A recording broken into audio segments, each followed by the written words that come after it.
Hi friends, welcome to GVK study circle.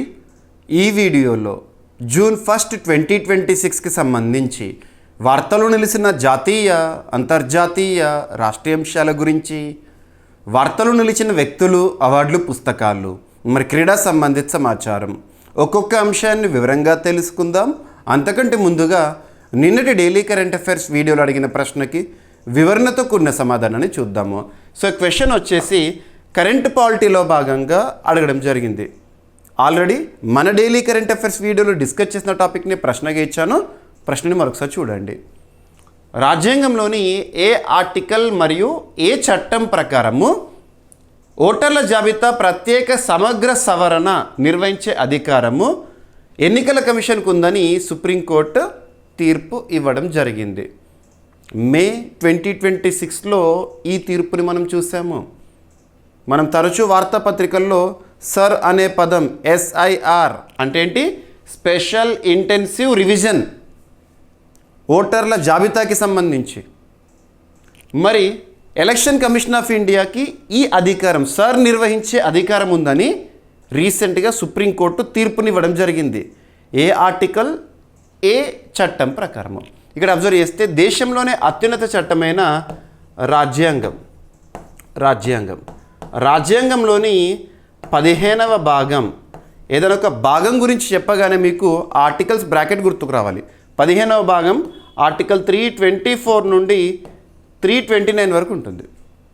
అందులో article 324 ప్రకారము election commission of India అనేది రాజ్యాంగబద్ధ సంస్థగా, కాన్స్టిట్యూషనల్ బాడీగా పనిచేస్తుంది.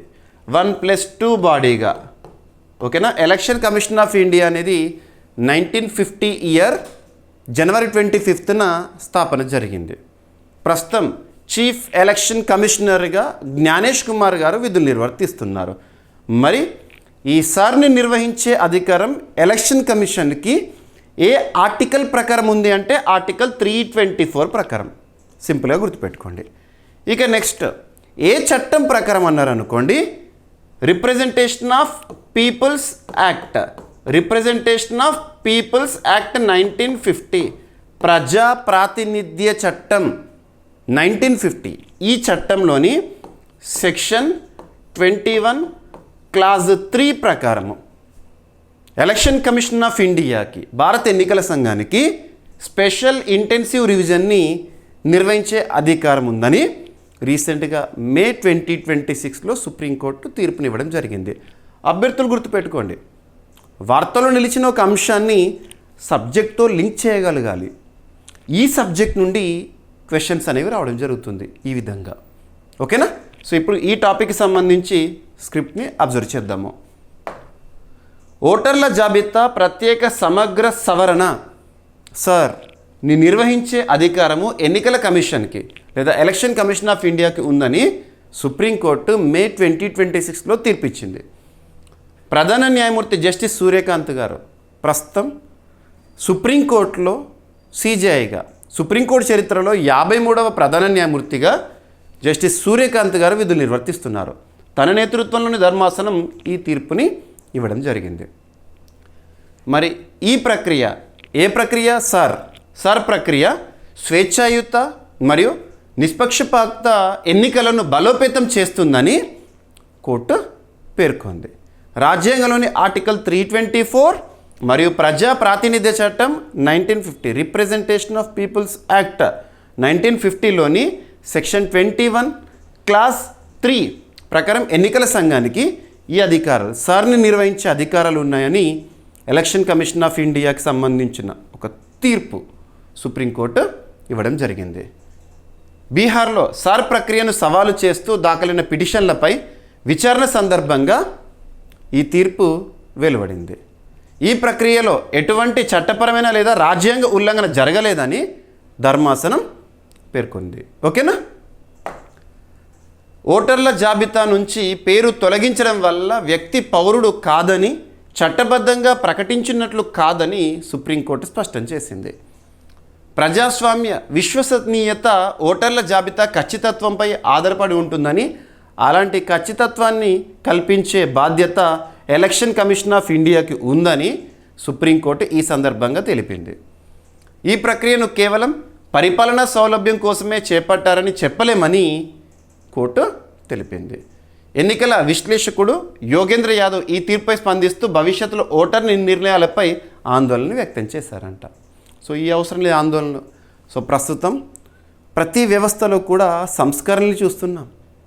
అలా ఓటర్ల జాబితాలో సంస్కరణే ఈసారి గుర్తుపెట్టుకోండి. ఓకేనా? So basic points. ఏదైనా ఒక టాపిక్ని మనం నేర్చుకునేటప్పుడు ఆ టాపిక్కి సంబంధించి స్టాటిక్ పార్ట్ ఏదైతే ఉంటుందో ఆ పార్ట్ మొత్తాన్ని కూడా మనం కంప్లీట్ చేయాలి. ఓకేనా? ఎనఫ్. సో ప్రజా ప్రాతినిధ్య చట్టం 1950 సెక్షన్ 21 క్లాస్ 3 ఇక్కడ లింక్ చేసుకోండి. ఓకేనా? రాజ్యాంగంలో ఆర్టికల్ 324 ఎన్నికల నిర్వహణ, పర్యవేక్షణ, నియంత్రణ అధికారాలు ఎన్నికల సంఘానికి కల్పిస్తుంది. భారతదేశంలో ఎన్నికల నిర్వహణ, ఎన్నికలు అనగానే ఏ పార్ట్ గుర్తుకు రావాలి? పార్ట్ 15 ఆర్టికల్ 324 నుండి 329 వరకు. ఎనఫ్. ఇక మీరు ఈరోజు అన్ని వార్తాపత్రికల్లో చూసుంటారు. మే 31, 2026 రోజున IPL 19th edition final match అనేది జరిగింది. ఈ మ్యాచ్కి సంబంధించి అనే కంటే కూడా ఈ టోర్నీకి సంబంధించి IPL 19th ఎడిషన్ పైన పోటీ పరీక్షల్లో మనం ప్రశ్నలను ఎక్స్పెక్ట్ చేసి తీరాల్సిందే. ఎందుకంటే ప్రస్తుతం చూడండి, క్రికెట్ ప్రపంచంలో IPLకున్న క్రేజ్, ఇండియన్ ప్రీమియర్ లీగ్కున్న క్రేజ్. ఓకేనా? పోటీ పరీక్షల కోణంలో ఈ టాపిక్ని మనం ఇక్కడ డిస్కస్ చేద్దాము. First, IPL 19th edition winner ఎవరు అంటారు? Royal Challengers Bengaluru. రన్నర్ ఎవరు అంటే ఎవరిపైన గెలుపొందడం జరిగింది ఫైనల్లో అంటే గుజరాత్ టైటాన్స్. RCB కెప్టెన్ వచ్చేసేసి రజత్ పాటిదార్. గుజరాత్ టైటాన్స్ కెప్టెన్ వచ్చేసేసి శుభ్మన్ గిల్.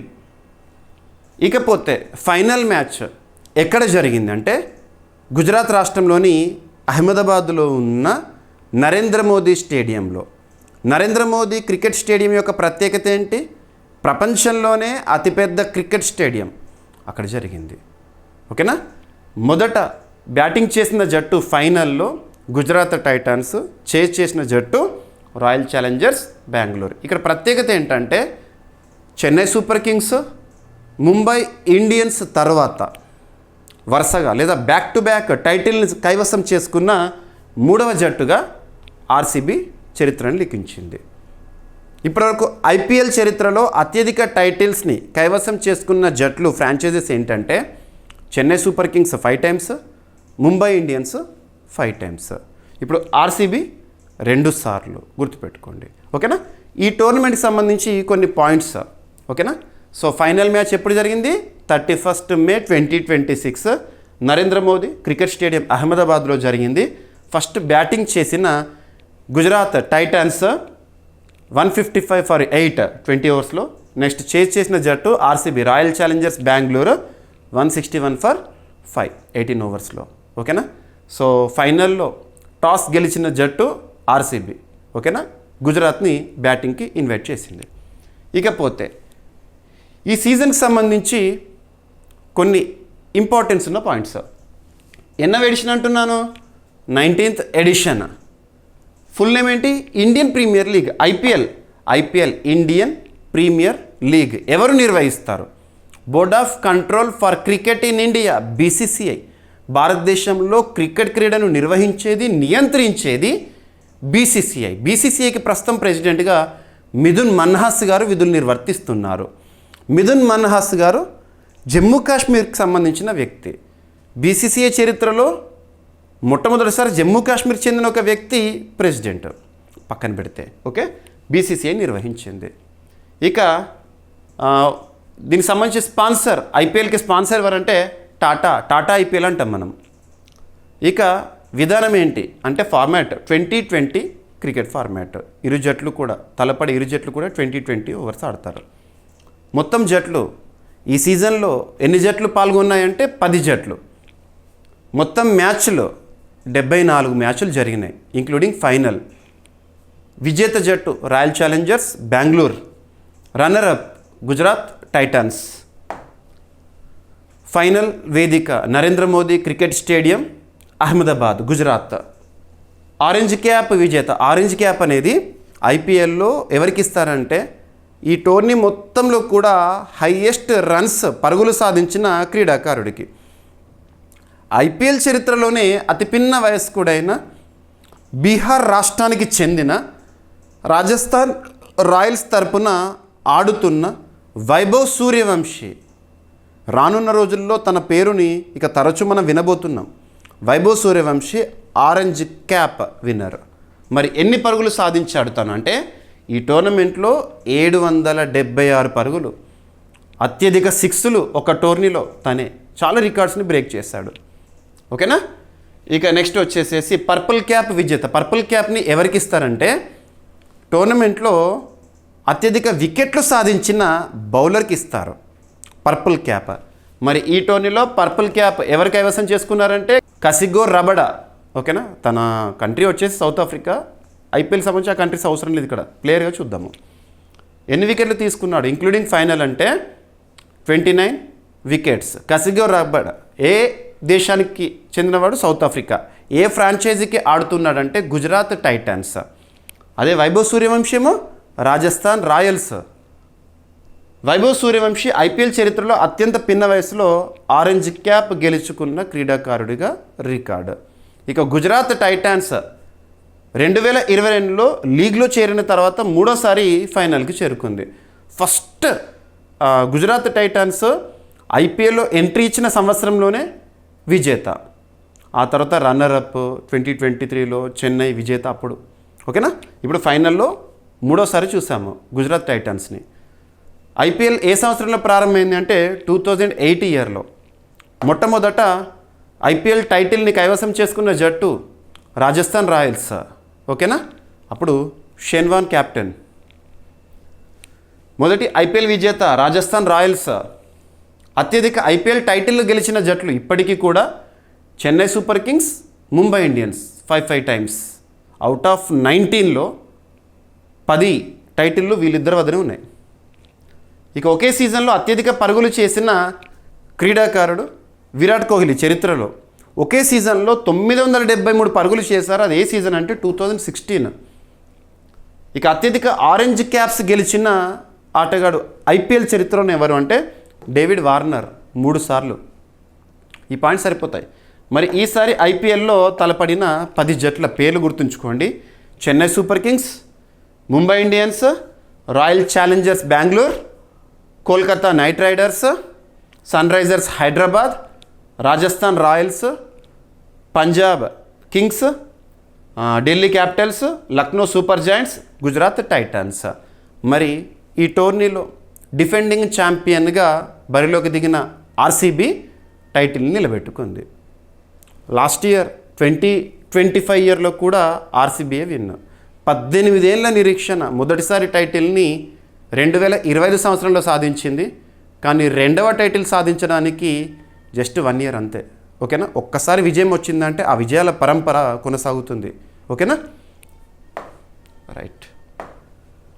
సో ఇది ఐపీఎల్కి సంబంధించి ఐపీఎల్ 19th ఎడిషన్ మరియు ఐపీఎల్ టోర్నమెంట్ మొత్తానికి సంబంధించిన కొన్ని ఇంపార్టెన్స్ ఉన్న points. So examination point of వ్యూలో ఈ పాయింట్స్ మీకు ఉపయుక్తంగా ఉంటాయి. That's enough. ఓకేనా.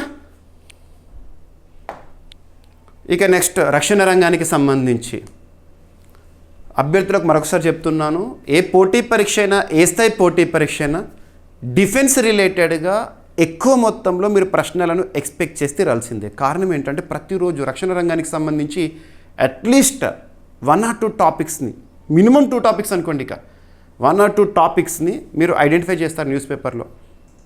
మరి అలాంటి రక్షణ రంగానికి సంబంధించిన వర్ధమాన అంశాలను మనము 6 సెగ్మెంట్స్గా డిస్కస్ చేస్తున్నాము.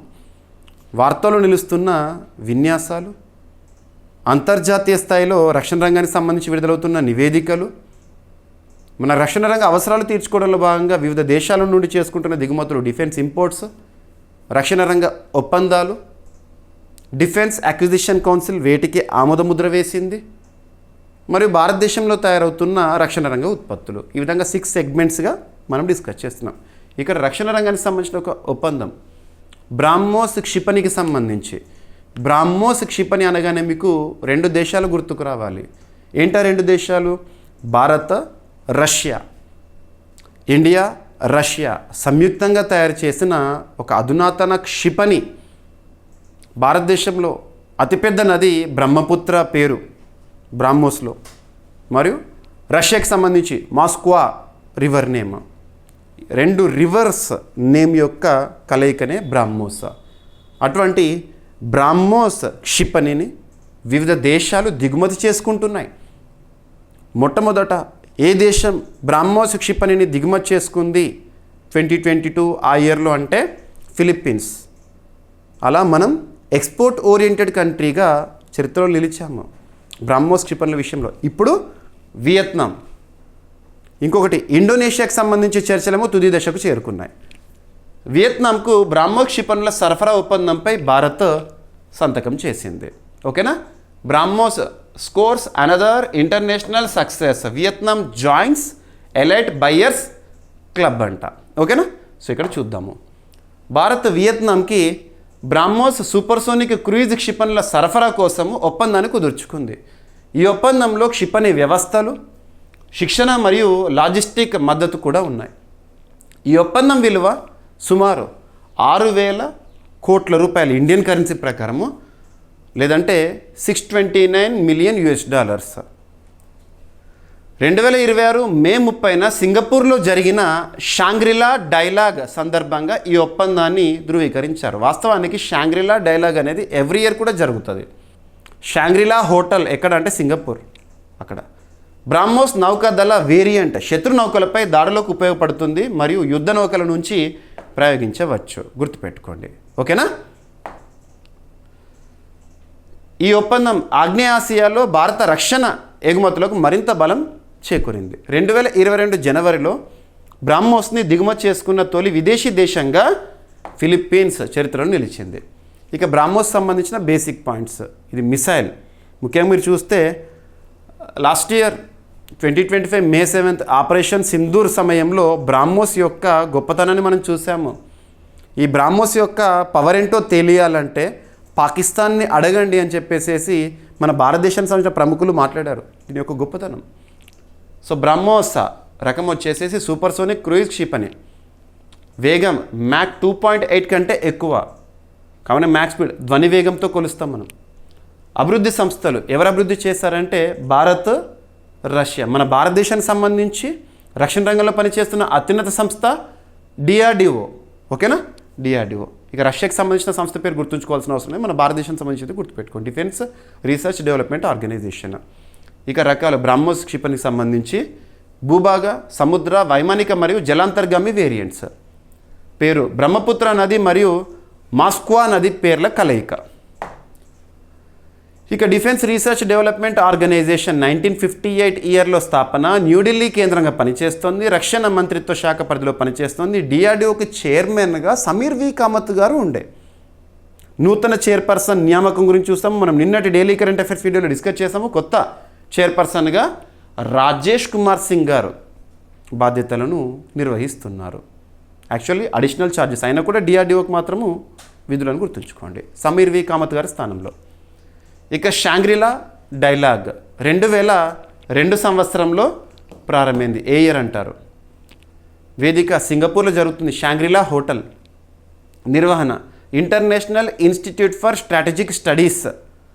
అంశం ఆసియా పసిఫిక్ భద్రత మరియు రక్షణ సహకారం కోసం ఉద్దేశించబడింది. షాంగ్రిలా డైలాగ్ ఒక్కటే ఒక బిట్ అడుగుతారు ఎగ్జామినేషన్లో.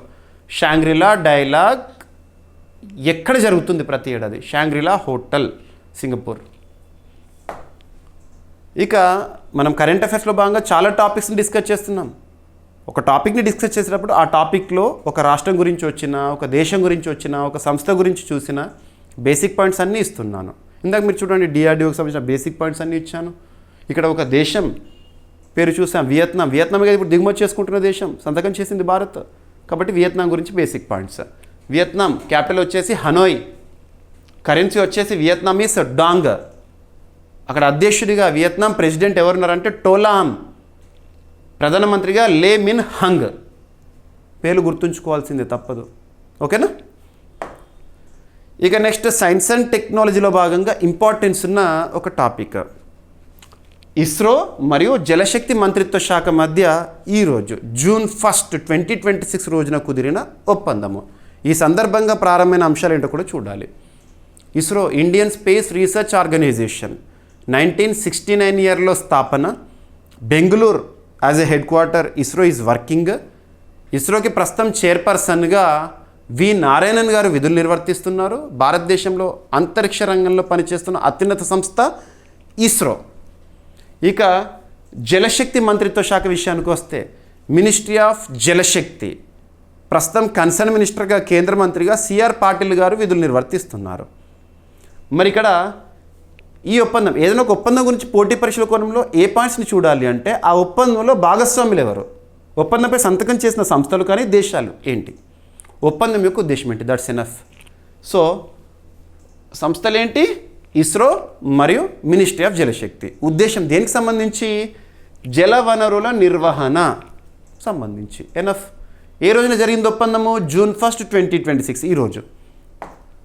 జలవనరుల మదింపు, పర్యవేక్షణ, నిర్వహణ మరియు అధ్యయనాల్లో ఉపగ్రహ సాంకేతికత వినియోగాన్ని పెంచేందుకు ఇస్రో మరియు జలశక్తి మంత్రిత్వ శాఖ అవగాహన ఒప్పందాన్ని కుదుర్చుకున్నాయి.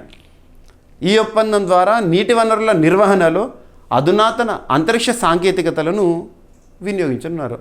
So advanced technologies, water management విషయంలో ఈ టెక్నాలజీస్ని ఎవరు అందిస్తున్నారు అన్నట్టు ఇక్కడ ఇస్రో జలశక్తి మంత్రిత్వ శాఖకి సింపుల్గా నీటి వనరుల నిర్వహణ కోసం ఉద్దేశించబడింది.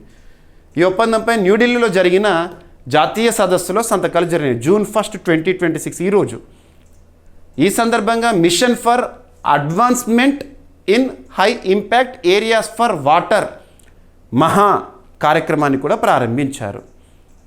ఈ కార్యక్రమాన్ని జలశక్తి మంత్రిత్వ శాఖ మరియు అనుసంధాన్ నేషనల్ రీసెర్చ్ ఫౌండేషన్ సంయుక్తంగా అమలు చేస్తున్నాయి. గుర్తుపెట్టుకోండి. జలవనరుల నిర్వహణ, తాగునీటి భద్రత, వాతావరణ మార్పులకు అనుగుణత, భూగర్భ జలాల సంరక్షణ మరియు నీటి సమర్థ వినియోగంపై పరిశోధనలు ప్రోత్సహించడం దీని లక్ష్యము. ఈ కార్యక్రమం కింద పరిశోధన ప్రతిపాదనలను ఆహ్వానిస్తారంట. నీటి రంగంలో వినూత్న ఉత్పత్తుల అభివృద్ధి కోసం స్టార్టప్స్ మరియు మైక్రో స్మాల్ మీడియం ఇండస్ట్రీస్ ఏవైతే ఉంటాయో భారత్ విన్ పోర్టల్ ద్వారా ప్రోత్సహిస్తారు వాటిని. నీటి సంరక్షణ చర్యల కోసము JSBCTR అనే డిజిటల్ వేదికను ప్రారంభించారు జూన్ 1, 2026 రోజున. ఈ వేదిక ద్వారా పౌరులు, సంస్థలు మరియు స్థానిక సంస్థలు నీటి సంరక్షణ, భూగర్భ జలాల పునరుద్ధరణ కార్యక్రమాల వివరాలను నమోదు చేసుకోవచ్చు అంట. గుర్తుపెట్టుకోండి డైరెక్ట్గా. ఓకేనా? ఎక్కడైతే కాన్సెప్ట్ ఇంపార్టెంట్ అక్కడ మ్యాక్సిమం ఎక్స్ప్లెనేషన్ ఇస్తున్నాను మీకు. డైరెక్ట్గా గుర్తుంచుకునే కొన్ని పాయింట్స్. స్టార్టప్స్ అంటే ఏంటో మీకు తెలుసు, MSME సెక్టర్ యొక్క ఉద్దేశం ఏంటో తెలుసు. ఓకేనా? సో ఇస్రోకి సంబంధించిన బేసిక్ పాయింట్స్. 1969లో స్థాపన, Bengaluru as headquarter it is working. అంతరిక్ష విభాగము డిపార్ట్మెంట్ ఆఫ్ స్పేస్ PMO పరిధిలో పనిచేస్తుంది. ప్రస్తుతం ఇస్రో చైర్పర్సన్గా వి నారాయణన్ గారు ఉన్నారు. ఇక జలశక్తి మంత్రిత్వ శాఖ, ఈ మంత్రిత్వ శాఖ ఏ సంవత్సరంలో ప్రారంభమైందంటే 2019. కొన్ని మంత్రిత్వ శాఖల గురించి చెప్తున్నప్పుడు ఇయర్స్ చెప్తున్నాను. ఉదాహరణకు మినిస్ట్రీ ఆఫ్ ఆయుష్ 2014లో ప్రారంభం, ministry of Jal Shakti 2019, ministry of cooperatives 2021 ఇలాగా. ఓకేనా? ప్రస్తుతం ministry of Jal Shakti concern minister ఎవరు, సిఆర్ పాటిల్ గారు. ఓకేనా? అనుసంధాన్ నేషనల్ రీసెర్చ్ ఫౌండేషన్ 2023 చట్టం ఆధారంగా ప్రారంభమైంది. లక్ష్యం పరిశోధన, ఆవిష్కరణలు మరియు శాస్త్రీయ సహకార ప్రోత్సాహం కోసము. ఇక భారత్ విన్ పోర్టల్ నీటి రంగంలో స్టార్టప్స్ మరియు MSME ఆవిష్కరణలు ప్రోత్సహించే ఒక వేదిక. ఓకేనా? So very very very important. మీకు చాలాసార్లు చెప్తూ ఉంటాను నేను, IITs అని, వాల్కనోస్ అని ఇలాంటి పదాలు రెగ్యులర్గా వాడుతూ ఉంటాను. సూపర్లేటివ్స్ అని. తరచూ బద్దలవుతూ చుట్టుపక్కల ప్రాంతాలకి సమస్యాత్మకంగా మారే వార్తలు నిలిచిన అగ్నిపర్వతం పేరుని, ఆ అగ్నిపర్వతం ఎక్కడ, ఏ దేశంలో ఉంది, లొకేషన్ చూసి గుర్తుపెట్టుకోండి. ఏదైనా ఇంపార్టెన్స్ ఉంటే ఆ ఇంపార్టెంట్ పాయింట్ కూడా మీకు ఇస్తాను. తప్పనిసరిగా చూడాల్సిన అంశము. ఇటీవల మౌంట్ మెరాపి అగ్నిపర్వతం తరచూ బద్దలవుతూ చుట్టుపక్కల ప్రాంతాలకి సమస్యాత్మకంగా మారి వార్తల్లోకి వచ్చింది. ఎక్కడ ఉంది అంటే ఇండోనేషియా ఇక ఇండోనేషియా విషయానికి వస్తే తరచూ ఏదో ఒక విపత్తుతో వార్తల్లోకి వస్తాయి. అయితే సునామీలకు సంబంధించి కానీ, లేదా ఎర్త్క్వేక్స్కి సంబంధించి కానివ్వండి, లేదా volcano eruptions. Indonesia group of islands, archipelago లేదా ఆర్చిపెలాగో అంటే మనం జాగ్రఫీలో దీవుల సముదాయము. ఇండోనేషియా దేశ రాజధాని జకర్తా. జకర్తా ఎటువంటి సమస్యలను ఎదుర్కొంటుంది అంటే because of rising sea level Jakarta ఆ క్యాపిటల్ సిటీ మునిగిపోతుంది నీళ్ళలో. కాబట్టి ఇండోనేషియా ప్రభుత్వం ఆలోచించింది ఏంటంటే ఎత్తైన ప్రాంతంలో రాజధాని అభివృద్ధి చేసుకుందామని చెప్పేసి డెవలప్ చేసుకుంటున్నారు. నుసంతరా ఇవన్నీ కూడా మీకు నేను చెప్పాను. ఇకపోతే Indonesia Pacific ring of fire ప్రాంతంలోని ఒక దేశం కాబట్టి ఎక్కువగా వాల్కెనో ఎరప్షన్స్, ఎర్త్క్వేక్స్ సంభవిస్తూ ఉంటాయి. సో ఇప్పుడు మౌంట్ మెరాపి అగ్నిపర్వతం విస్ఫోటనంతో న్యూస్లోకి వచ్చింది. గతంలో ఇండోనేషియాకి సంబంధించి మౌంట్ సినబంగ్ అని, Mount Ili Lewotolok, Lewotobi Laki Laki ఇటువంటి పేర్లను మనం చూసాము. ఓకేనా? సో ఇండోనేషియాలోని మెరాపి అగ్నిపర్వతం ఇటీవల విస్ఫోటనం చెందింది. మీరు న్యూస్ పేపర్స్లో చూసుంటారు. మెరాపి అగ్నిపర్వతం ఇండోనేషియాలోని జావా ద్వీపంలో ఉంది. ఇది స్ట్రాటో వాల్కెనో రకానికి చెందింది. ఈ అగ్నిపర్వతం పసిఫిక్ రింగ్ ఆఫ్ ఫైర్ ప్రాంతంలో ఉంది. Indo Australian plate, Eurasian plate కిందకి దిగిపోవడం వల్ల ఈ అగ్నిపర్వతం అనేది ఏర్పడింది. సో వాల్కెనో ఏర్పాటు గురించి కూడా మీకు చెప్పాను ఇక్కడ. యోగ్యకర్త ఈ అగ్నిపర్వతానికి సమీపంలోని ముఖ్య నగరం. ఇండోనేషియాలో యోగ్యకర్త అని ఒక సిటీ. మెరాపి ఇండోనేషియాలో అత్యంత చురుకైన మరియు నిరంతరం పర్యవేక్షించబడే అగ్నిపర్వతాల్లో ఒకటి అంట. మరి ఎందుకు అగ్నిపర్వతం గురించి మీకు ఎక్కువగా చెప్తున్నానంటే ఎగ్జామినేషన్లో ఖచ్చితంగా వస్తాయని చెప్పాను. రీసెంట్గా మీరు చూడండి, UPSC civil services preliminary examination May 24, 2026 రోజున జరిగింది కదా, లాస్ట్ సండే. అందులో ఒక అగ్నిపర్వతం గురించి అడిగారు. డైరెక్ట్ బిట్ సింగిల్ లైన్లో ఈక్వెడార్లోని ఒక అగ్నిపర్వతం యునెస్కో గుర్తింపుతో వార్తల్లోకి వచ్చింది దానిపైన. ఓకేనా? ఇక పసిఫిక్ రింగ్ ఆఫ్ ఫైర్ అంటే ఏంటంటే పసిఫిక్ మహాసముద్రాన్ని చుట్టుముట్టిన అగ్నిపర్వత మరియు భూకంప మండలము. ప్రపంచంలోని సుమారు 75% క్రియాశీల అగ్నిపర్వతాలు ఇక్కడే ఉన్నాయి. స్ట్రాటో వాల్కెనో లావా, బూడిద మరియు అగ్నిపర్వత పదార్థాల పొరలతో ఏర్పడే అగ్నిపర్వతము. రైట్? ఇండోనేషియాకి సంబంధించిన బేసిక్ పాయింట్స్. రాజధాని జకర్తా, నూతన రాజధాని నుసంతరా అభివృద్ధిలో ఉంది. Currency Indonesian rupiah. అక్కడ అధ్యక్షుడిగా ప్రభోవో సుబియాంటో గారు ఉన్నారు. ప్రపంచంలో అత్యధిక క్రియాశీల అగ్నిపర్వతాలు కలిగిన దేశం. దాదాపు మోర్ దాన్ 120 వాల్కెనోస్ ఇండోనేషియాలోనే ఉన్నాయి. ఇక రీసెంట్గా UPSC civil services preliminary examination 2026లో అడిగిన ప్రశ్న, సో టుంగ్రాహువా వాల్కెనో పైన అడిగారు. టుంగ్రాహువా వాల్కెనో మనం 2025 ఏప్రిల్లో డిస్కస్ చేసాం ఈ టాపిక్ని. ఎందుకు డిస్కస్ చేసామంటే అప్పుడు యునెస్కో ఈ టుంగ్రాహువా వాల్కెనోకి ఒక గుర్తింపు ఇచ్చింది. జియో పార్క్గా గుర్తించింది. గ్లోబల్ జియో పార్క్గా గుర్తింపు పొందిన ఒక వాల్కెనో అగ్నిపర్వతం. ఓకేనా? ఈక్వెడార్ దేశంలో ఉంది. ఇలా లింక్ చేసుకోండి. ఇక next news PCC news geography and environment సబ్జెక్ట్లో భాగంగా ఇంపార్టెన్స్ ఉన్న టాపిక్. ఇటువంటి టాపిక్స్కి సోర్స్ ఏంటంటే మీకు హిందూ న్యూస్ పేపర్లో లాస్ట్ పేజ్లో కనబడతాయి. ఓకేనా? ఏదైనా ఒక నూతన జీవజాతి గురించి కానీ వృక్షజాతి గురించి కానీ వార్తలు చూస్తున్నప్పుడు దాని యొక్క సైంటిఫిక్ నేమ్ ఏంటి, దాన్ని ఎక్కడ కనుగొనబడింది, ప్రత్యేకత ఏంటి, 2 to 3 లైన్స్లో చూస్తే చాలు. ఎవరు దానిపైన పరిశోధన చేశారు. ముఖ్యంగా జాతీయ స్థాయి పోటీ పరీక్షల్లో న్యూస్ పిసిసి న్యూస్ పైన ప్రశ్నలు అడుగుతున్నారు. మన రాష్ట్ర స్థాయి పోటీ పరీక్షల్లో ఈ టాపిక్కి సంబంధించి క్వశ్చన్స్ అనేవి చాలా రేర్. బట్ అన్ని పోటీ పరీక్షలను దృష్టిలో ఉంచుకొని మీకు నేను టాపిక్స్ చెప్తున్నాను కాబట్టి ఇది కూడా చూడండి. సో ఇక్కడ అబ్జర్వ్ చేస్తే నాగాలాండ్లో కొత్త క్యాస్కేడ్ కప్పజాతి గుర్తించారు శాస్త్రవేత్తలు. దాని సైంటిఫిక్ నేమ్ ఏంటంటే అమెలోప్స్ కమల్. అదేంటి? ఒక frog. Zoological survey of India Kolkata కేంద్రం పనిచేస్తుంది. Under ministry of environment and forest climate change. ప్రస్తుతం కన్సర్న్ మినిస్టర్గా భూపేంద్ర యాదవ్ గారు. జూలాజికల్ సర్వే ఆఫ్ ఇండియాకు చెందిన శాస్త్రవేత్తలు నాగాలాండ్లో అమెలోప్స్ కమల్ అనే కొత్త క్యాస్కేడ్ కప్ప జాతిని గుర్తించారు. ఈ జాతిని కిఫైర్ జిల్లాలోని సింగ్రెప్ గ్రామ సమీపంలో 2024 ఆగస్టులో నిర్వహించిన సర్వేలో గుర్తించి 2026 మే 29న అధికారికంగా వివరించారంట. ఓకేనా? రైట్, సరిపోతుంది. ఈశాన్య రాష్ట్రాల్లో జీవ వైవిధ్యం అనేది అద్భుతము. ఇక జూలాజికల్ సర్వే ఆఫ్ ఇండియా 1916లో స్థాపన, కోల్కతా కేంద్రంగా పనిచేస్తుంది. జంతువులకు సంబంధించిన జూలాజికల్ సర్వే ఆఫ్ ఇండియా గురించి చూస్తాం. అదే వృక్ష జాతులకు సంబంధించి అయితేనేమో బొటానికల్ సర్వే ఆఫ్ ఇండియా, అది కూడా కోల్కతా కేంద్రంగానే. Zoological survey of India, botanical survey of India రెండు సంస్థలు కూడా under ministry of environment, forest, climate change. ఓకేనా? ఇక నాగాలాండ్ రాష్ట్రంలో గుర్తింపు అన్నాను కదా, కాబట్టి నాగాలాండ్ రాష్ట్రానికి సంబంధించిన బేసిక్ పాయింట్స్. ఈశాన్య రాష్ట్రాలపైన ఎక్కువగా ఫోకస్ చేయండి. నాగాలాండ్ క్యాపిటల్ కోహిమా, అక్కడ ముఖ్యమంత్రిగా నెఫ్యూ రియో గారు ఉన్నారు, గవర్నర్గా శ్రీ నంద్ కిషోర్ యాదవ్ గారు. నాగాలాండ్ రాష్ట్ర ఏర్పాటు 1963 డిసెంబర్ 1. ప్రతి ఏడాది కూడా మీరు డిసెంబర్ 1 నుండి 10 వరకు హార్న్బిల్ ఫెస్టివల్ని నాగాలాండ్ రాష్ట్రంలో చూస్తారు. ఎక్కువగా డిస్టర్బ్డ్ ఏరియాస్ న్యూస్లోకి వస్తాయి. మరియు కుక్క మాంసంపై నిషేధం అని చెప్పగానే నాగాలాండ్ రాష్ట్రం గుర్తొస్తూ ఉంటుంది. అంతర్జాతీయ సరిహద్దును పంచుకుంటున్న ఒక రాష్ట్రం మయన్మార్తో లింక్ చేసుకోవాలి. ఇవన్నీ కూడా మీకు పిక్చర్ కనబడాలి. రైట్?